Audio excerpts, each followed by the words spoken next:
O que vivemos hoje? Uma experiência já vivenciada em diferentes momentos. As pandemias são recorrentes na história da humanidade. E um olhar ainda que superficial, um olhar de relance para a literatura ocidental, nós vamos ver que existem vários livros que tratam da representação literária desse tema. Por que eu vou me dedicar à literatura? Porque a seguir a este vídeo eu vou compartilhar um pequeno fragmento de um romance que vai ter como canal de expressão um surto epidêmico e uma quarentena como essa pela qual nós estamos submetidos. Bom, dentre os clássicos disponíveis, na literatura, no período medieval, olha lá, no ano de 1351 a 53, Giovanni Boccaccio, que nasceu na Florença, esse italiano, escreveu Decameron. Sabe o que se trata? É uma coletânea de contos eróticos onde as personagens se encontram numa condição impositiva de isolamento social. São 10 personagens, 7 mulheres e 3 homens, e eles vão passar a quarentena falando de prazer, de erotismo e de sensualidade. Ou seja, por essa obra, pelo conjunto da sua obra, o Boccaccio vai ser considerado o primeiro realista da literatura universal. Existe inclusive disponível uma adaptação do Federico Fellini para quem quiser conhecer. Um outro livro, uma outra obra do Daniel Defoe, que é o mesmo autor do Robinson Crusoe, escrito em 1719. Mas eu me refiro ao Um Diário de um Ano, do Ano da Peste, escrito em 1772. O que o Daniel Defoe faz? Ele recupera um episódio que ocorreu no verão de 1666, quando ocorreu um surto da peste bubônica em Londres. Um outro livro que trata desse tema é do argelino Albert Camus.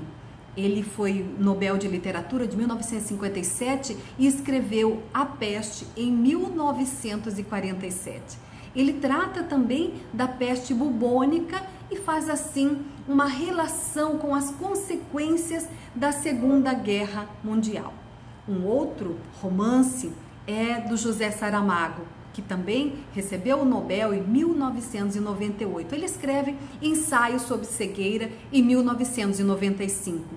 E ele vai falar de uma epidemia incomum, que é uma cegueira branca que acomete todos os habitantes daquele local. Todos serão isolados socialmente, inclusive a mulher do médico, a única que não foi contaminada por essa cegueira.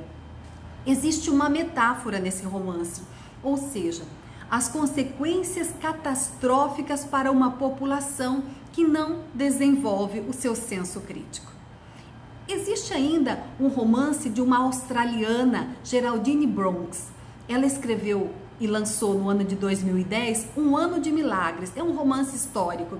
Ela faz uma pesquisa e vai contar sobre o episódio ocorrido na Inglaterra, mais especificamente num vilarejo, aonde uma remessa de tecidos infectados vindo de Londres vai adoecer toda aquela comunidade.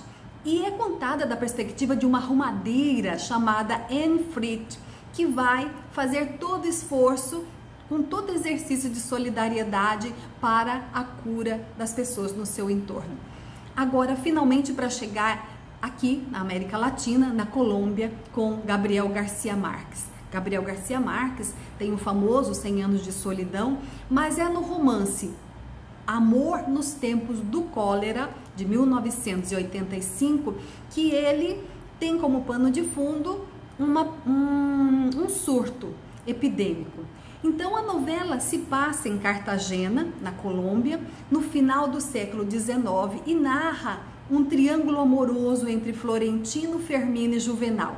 O trecho que eu vou compartilhar com vocês é justamente uma passagem onde existe uma reclusão impositiva e as personagens estão impedidas de sair do navio.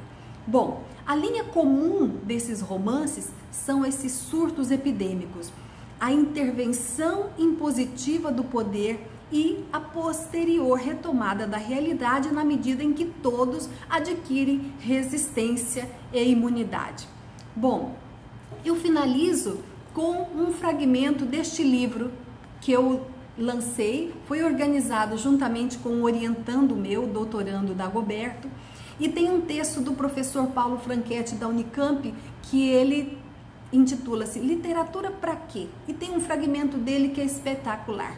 E diz assim: a literatura é uma das fontes principais do vínculo com o passado, da sua projeção com o futuro e uma das formas de tornar o presente menos prisioneiros de si e da dose de cegueira que acomete cada época quando olha apenas para si mesma.